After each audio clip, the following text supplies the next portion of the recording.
విద్యా వ్యవస్థలో digital technology పాత్ర విపరీతంగా పెరిగిపోయింది.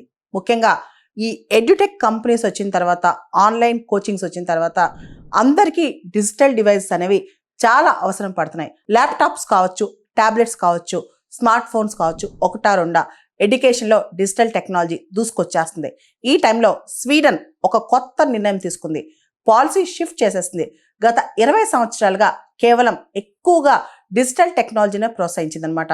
చదువుకోవడానికి, రీసెర్చ్ చేయడానికి, ఏదైనా సరే పీర్ రివ్యూ చేయడానికి ఒకటా రెండా అన్నిటికీ కూడా సెకండరీ స్కూల్స్, హైయర్ స్కూల్స్లో స్వీడన్లో ఎక్కువగా డిజిటల్ టెక్నాలజీ ఇంట్రడ్యూస్ చేశారు. అసలు పేపర్ మీద రాయటం, పేపర్ చదవటం అన్నీ పోయి మొత్తం ల్యాప్టాప్స్, ట్యాబ్లెట్స్ ఇవన్నీ వచ్చేసాయన్నమాట. వీటి వల్ల చాలా లాభం జరుగుతుందని అనుకున్నారు. అయితే పిల్లలు స్లోగా వాళ్ళ కాగ్నిటివ్ ఎబిలిటీస్ కావచ్చు, అటెన్షన్ ఎబిలిటీస్ కావచ్చు, అకాడమిక్ పర్ఫార్మెన్స్ కావచ్చు, ఈ డిజిటల్ టెక్నాలజీ ఎక్కువగా ఇంట్రడ్యూస్ చేయడం వల్ల తగ్గిపోతుందంట.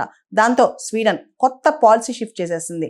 దానిలో ఇదంతా కాదు, మళ్ళీ టెక్స్ట్ బుక్స్ కొద్దాం, మళ్ళీ hard copies, printed text books కొద్దాం, పిల్లలు నీట్గా పెన్సిల్, పెన్, చాక్ పీస్ ఇలాంటివి ఇచ్చి నీట్గా రాపిద్దాం, మళ్ళా కంప్లీట్గా ఎడ్యుకేషన్ ఓవర్హాల్ చేద్దాం అని చెప్పి స్వీడిష్ గవర్నమెంట్ నిర్ణయం తీసుకుందంట.